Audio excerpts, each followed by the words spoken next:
Previously on Chilling. How do you even get time to pay attention to details? Because in most of the sketches, you see you can count every little, every little set of these teeth in Rema's mouth, and the eye, you can see all the light angles, and man, how do you do it? Draco, at times, there are some things whereby you need that common sense, whereby you need to be special from other people, because so many people are being fine art. Chilling. My name is Drago and I'm the host of Chilling, and I'm asking you, my friend, to keep the love coming on YouTube, Facebook and Twitter. That is Chilling Ubctv. Chilling. His career in academia began soon after his first degree when he was a teaching assistant at the Institute of Statistics and Applied Economics. Now, playing this role as a tutor, Professor Baryamureeba rose through ranks to become the Vice Chancellor of that institute. Now, I'm glad to say that he's going to be joining us tonight, and this is Chilling, so don't move a muscle. I am Drago. Remember, once again, he is the youngest to ever serve at that position. Isn't it interesting, guys? So, see you again. Stay tuned, just in a heartbeat. Chilling. It is lovely to have you back on Chilling. Now, tonight, I have been privileged to have one of the most genius people that I've ever met. Now, his scholarly totally fascinates me. Listen to this. He is a Ugandan mathematician. He is a computer scientist and also an academic administrator. Now, he also happens to author one of my favorite books of all time that I love to read, The Ideal Uganda, My Perspectives. Now, he is also a former Vice Chancellor of Makerere University and now a Chancellor at Ibanda University. Please, without no further ado, let me introduce to you a special gentleman, a former presidential candidate contestant, Professor Baryamureeba. Venansius. It's nice being here with you. How did you love my introduction? Your introduction? Yeah. I'm not a presidential contestant. I was a presidential candidate. A presidential candidate? Ooh. Yes. How did I go wrong on that? How are you doing? I almost became president. Yes, you almost I did. just postponed it. Yes, you almost did. How are you doing? I'm doing great. Listen, welcome to Chilling. This is a lovely location and I'm glad to have you on the show. Thank you. Now, first thing first, I know that there's some folks that have actually mispronounced your name, Venansius. You know, I spent the whole night rehearsing that name. Venansius. It's Venansius. It's Italian. It's Italian. Yes. How did you get that name? Because I'm Catholic and I love Jesus. So my parents said this guy has to be Venansius. You know, Saint Venansius, read about him. Okay. He's a very famous saint. Yeah. Now, some of the people that have written about you, they say that you are a manager of the 21st century. What does that even mean? I mean, which sort of attributes is such a person supposed to have? What it means that, I'm a president of the future, I'm a leader of the future. Yet I'm already 48, eh? Okay. But all that means that, I've been prepared to kind of lead. Yeah. And I'm only waiting for the time. No, because I was about to mention it outside that at just a tender age of 48, I mean, you have mounted all these tremendous achievements and awards. What does it mean to you? I mean, at the age you are right now? It doesn't mean much to me. What means much to me is the service I've been able to provide to the community, both locally and internationally. Okay. Yeah. So, teaching, have you, because you're a father to two adorable daughters, have you looked so carefully to make sure that the talent of teaching or that gift of teaching has been passed on? I'm one person who was not told what to do, Okay. but was told that education is the best gift that my parents could give me, and I'm doing the same for my daughters. Okay. So I've told them they are free to study anything as long as they are good at it. Okay. One of them wants to be a medical doctor, but when she was finishing herself, she said, "Daddy, what do you think about me becoming?" I said, "It's all up to you." My second born wants to be an engineer, a design engineer. She wants to design cars. She's so much into math and innovation. Yeah. So I'm saying, go guys. There is Daniela and Zephyr. Yes. Zephyr? Daniel is the one who has just finished senior 4, and Zephyr is the one who is in senior 1. They are both at King's College Budo. Actually, Daniel has finished her senior at King's College Budo. And Daniel is called Kobugabe. You know Kobugabe? I don't know. That is Ubctv, like you are giving. No, Ubctv is like kingship. It's traditionally it's a Western It's a Western Obugabe, that's like tribe. like the kingdom of Ankole, Obugabe of Ankole, you know, and Kabakama, you know, again still Obugabe, you know, these are princesses. I'm telling you guys, this is just a nice bag of what we're going to face with Professor Baryamureeba, Venansius. It is going to be an interesting episode. So we are going to return shortly with our topic. We're going to have an interesting topic of the day. So see you guys in just a heartbeat. Don't go anywhere. Chilling. Now, tonight, me and the professor decided to talk about financial behaviors, especially in millennials. There's a misconception that to be good with money, you need a lot of it. Not true. What you need to be good with money is everyday management. Whether you're planning for yourself or for your whole family, there are 3 basic steps you can take to make the most of your money. 1. Create a budget. 2. Set savings goals. And 3. Tackle your debts. When put into practice, these steps can have a big impact, not only on your monthly budget, but on your overall financial future. One of the first steps to better money management is to create a budget and stick to it. This might sound simple, but you'd be surprised how few people actually do it. You can think of your budget as your guide to reaching your financial and personal goals. If you have trouble covering all your expenses each month, a budget can help you avoid overspending. That's because your budget can help you see and understand exactly where your money is going and whether or not your spending is in line with your personal goals. The next step is to set savings goals. With your budget in place, building your savings will be that much easier because you'll know how much extra money you have each month to allot to your goals. One of the best savings goals to start with is an emergency fund. Building up an emergency fund to help cover unexpected expenses like a sudden medical bill, major home or car repair, or even a job loss can help you avoid going into debt when life throws you a curveball, which it will. Instead of borrowing money to cover these emergencies, you'll already have the money saved up, and this could end up saving you a lot more money in the long run. Start by building up 3 months' worth of expenses as a goal. Once you've established an emergency fund and are living within your budget, you can then figure out some long-term savings goals. Whether you decide to plan for your retirement, or save for a home improvement, college, or even a well-deserved vacation, you'll be better able to set aside some money and have a timeline for reaching your goals. The third step is to tackle any debts you have. First, as you're working to pay them down, you'll probably want to stop adding to the debts you already have. The less debt you have, the easier it'll be to get out from under it. It could also be helpful to know what your debt is costing you each month. Once you know how much your debt costs, you can create a plan that helps you reduce it and eventually pay it off. The sooner you get started, the more money you can save. It's worth noting that managing your debt and your savings go hand in hand. For instance, if you have a debt with a very high interest rate, it may make sense to focus on paying it down at the same time, or even before you build your entire emergency fund. As you make a plan to tackle your debt, setting target goals can help you stay on track as you actually see and feel the progress you're making. These 3 steps are the basic components of money management, and it's easy to see how they can work together. By keeping a budget, you'll know what you have available to accomplish your savings goals and tackle your debts. Having an emergency fund can help you avoid adding any new debt. And occasionally checking in, reviewing your budget from time to time, can help you set long-term savings goals, like a down payment on a home, as your priorities and circumstances change. Now that you have an understanding of the basics, why not take the next step? Being smarter with your money, learning new tips and techniques, can help you today and down the road. Now, Professor, what do you think? Because I told you before we started the show that a young man at the age of 25 gets lucky and gets a job. Now, he gets his first paycheck and he blows it out in just less than a week. What's your advice? How do you think these people can always tackle or manage their financial habits? You know, actually, some other forget money at the age of 5. I started doing business at the age of 5. So to me, the most important thing is for you to know where you are headed. At the age of 5? Yes. You're I was kidding already me. working. What Yes. kind of business is that at the age of 5? I was selling eggs and I had a market. Ooh.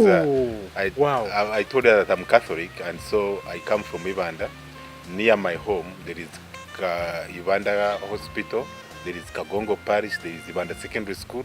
At my time when I was young, all those had white brothers, white fathers, white doctors, and they used to visit us. So whenever they'd come and say, go and buy us eggs in the village. So I'd go, buy the eggs with their money. When I started school, 5. yes, no, but then I was below 5. I was going with my other siblings.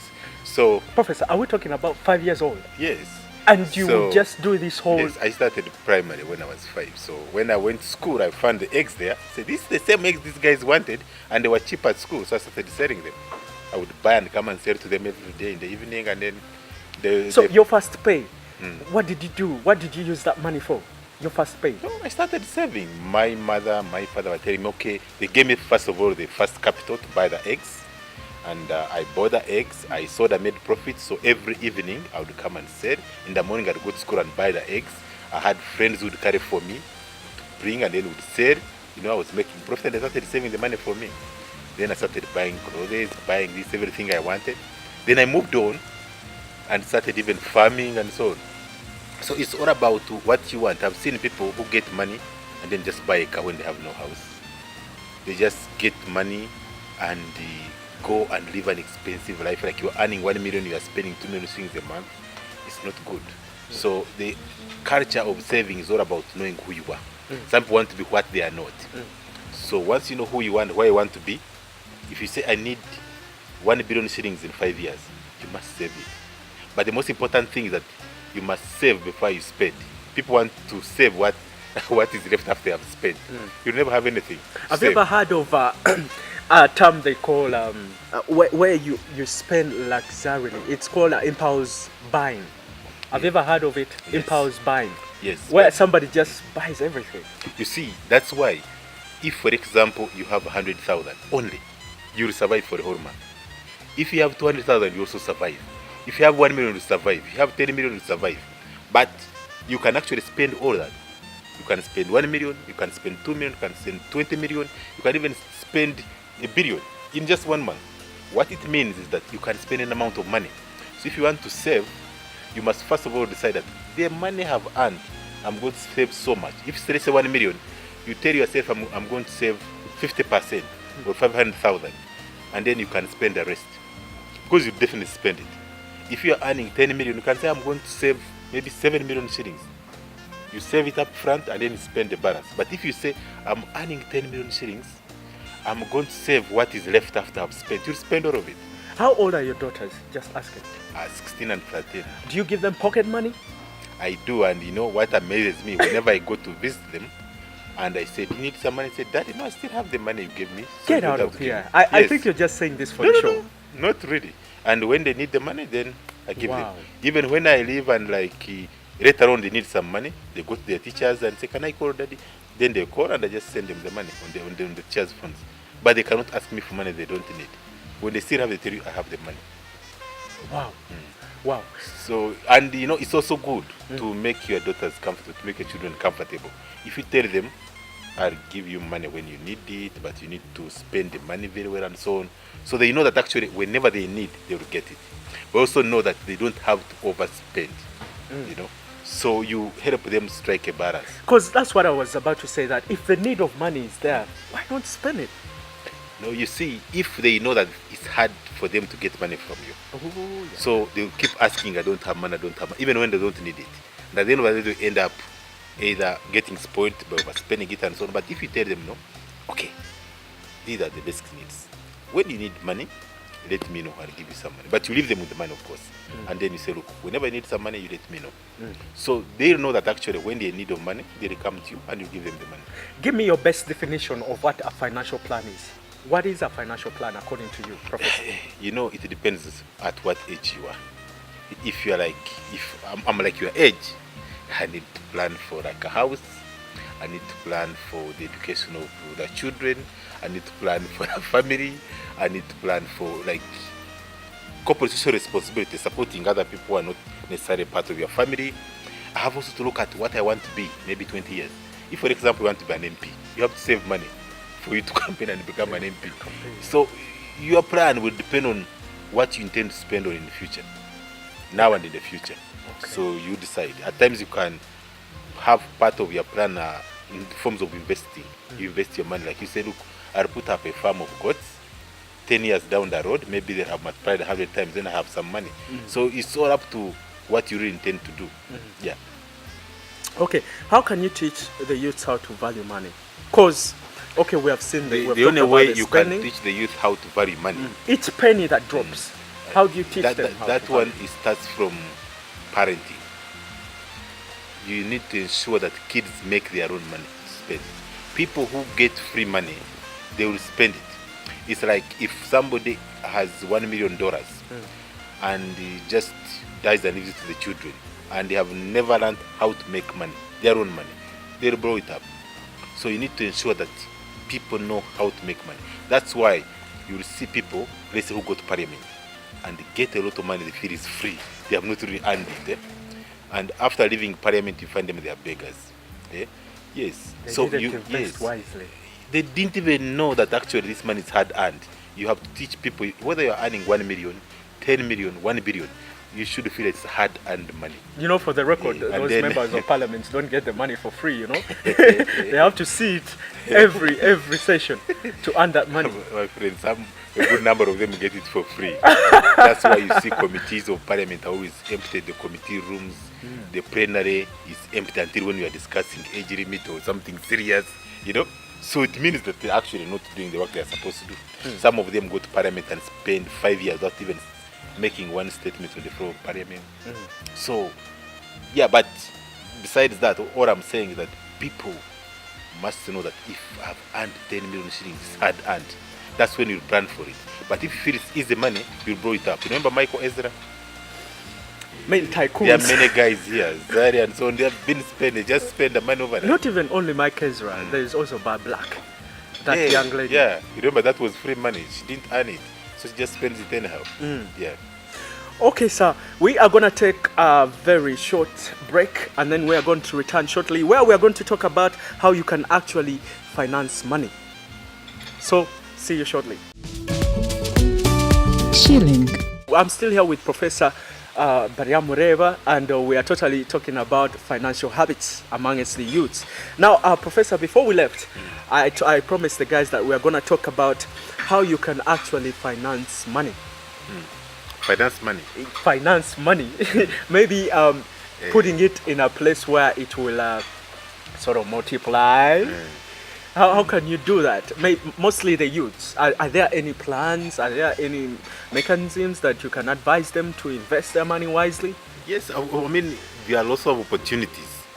The only thing that most of the youths who are educated want to remain within Kampala or within towns. Because deep in the villages, you can invest in agriculture. I can give an example. Somebody with even 300,000 can triple that money in just 1 year. If you have 1 million, you can make 10 million things in 1 year. If you go to the village, you can even have like a farm of pigs, even cows. You know, they grow very fast. Is farming really lucrative? No, let me tell you. You go downtown Kampala here, go to any town up country, and show me where somebody slaughters a pig, and at the end of the day, that meat is like that has not been bought. Sells. So, but if you go and grow tomatoes, many people grow tomatoes, and at times they don't have a market. You have to go into areas where people are actually where you're going to have a direct market. But again, there are several other businesses, like even people do saloon work. You can go to the village. Others can go and start small business like small shops, and you end up. So it depends on what you really have interest in. If you have education, like you have a bachelor's degree in education, you can go and start in a village and start a small school. You start small? Yes, start small. But before you know it, you have moved your school to town, like to Mbarara town or Kampala and so on. And look at all these people with school. They started in the villages. You start in the village where the cost of education is so low, even the cost of university is so low, and then you grow slowly, and then you start moving to towns. Speaking about learning institutions, congratulations, you already have yours, which we shall talk about next week. But I mean, like, let me speak on the behalf of elite people like me, like who are grown urban and have that sort of settled mind. I wouldn't usually think of going back to my farm and investing in livestock. I want to start something maybe to do with merchandise, or maybe to start up there is a lot. Not company. Not everybody can do the same thing. Uganda is an agricultural country, more than 80% of Ugandans want to focus in agriculture. You can focus in value addition, right? You can even focus on buying what other people have produced. You can, for example, buy maize and you keep it for 4 months and you find that the price has tripled and you sell. So others, like here in Kampala, you can find out maybe you can import shoes or clothes from Kenya and it becomes a business. Others can even go into ICT. You can start developing apps. You can create, you've seen people with newspapers online, websites, online media now. You create it and you make money. I've seen many who have made money. So there are lots of opportunities.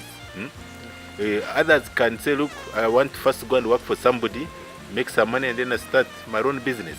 So there is a lot you can do. The opportunities are so many. Others can even start, you can go and do a short course like can you become a mechanic. You start your own small garage. You start small, but within 2 years you find you have a huge garage. I've seen many here in Kampala. So there is a lot you can do.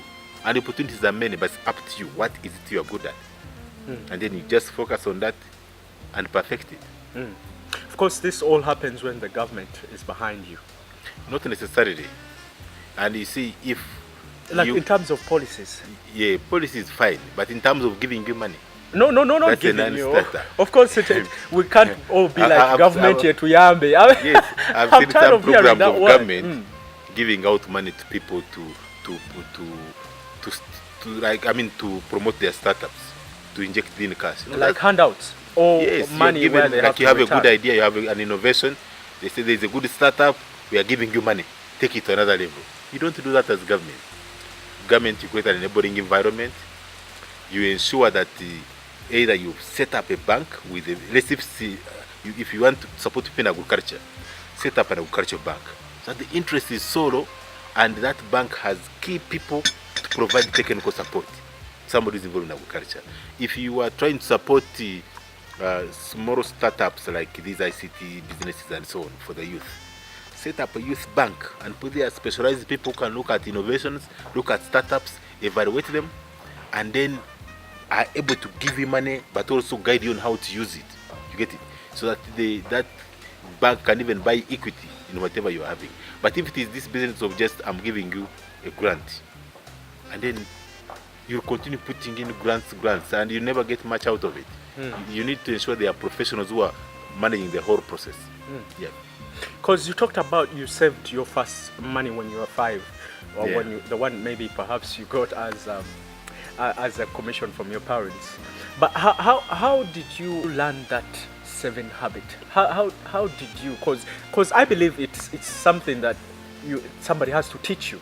You don't wait for the rude awakening of the world to first hit you hard and then you learn how to spend. How do you develop that culture of saving? To develop a saving culture, you need somebody who will inspire you to say maybe 10 years down the road, 20 years down the road, you should be this kind of person. Who inspired you? My parents. Your parents? They keep telling you. And you also look at role models. Like I look at somebody, let's say you look at some of the people who have succeeded. There are many in this country.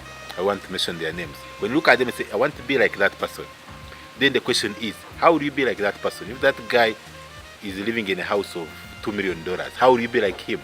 You need to save for that kind of house.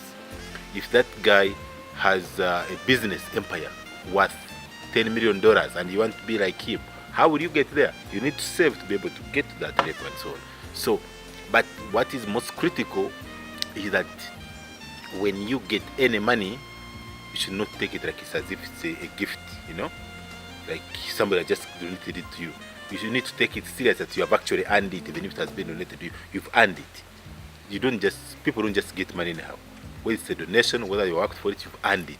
So that's how you can actually save and use it sparingly and ensure that you invested for the future. Okay. Yeah. Okay. Interesting. Is there any last word you want to talk about, or an advice that you want to give the youths that is striving to spare every little coin that it gets, but things are tough for him?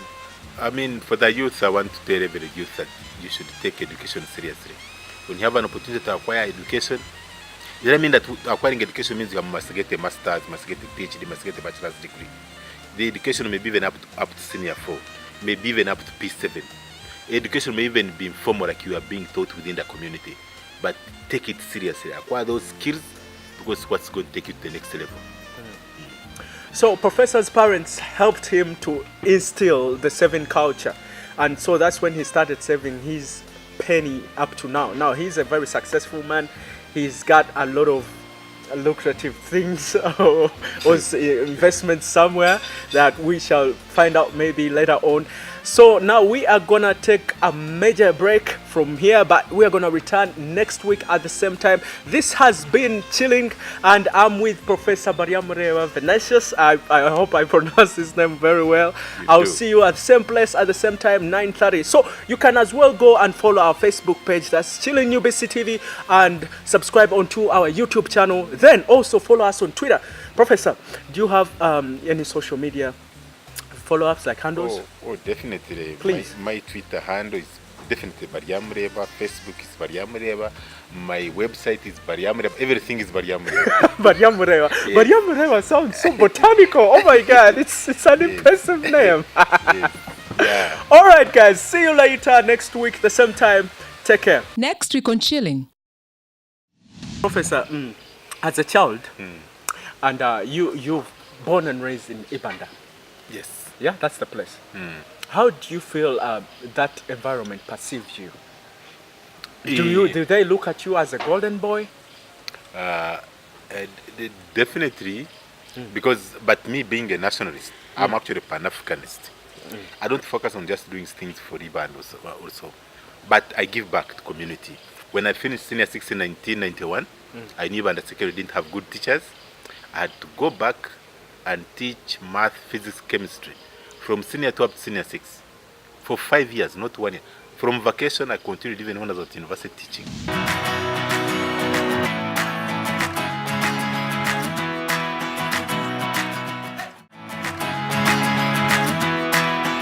Chilling. My name is Drago, and I'm the host of Chilling, and I'm asking you, my friend, to keep the love coming on YouTube, Facebook, and Twitter. That is Chilling UBCTV.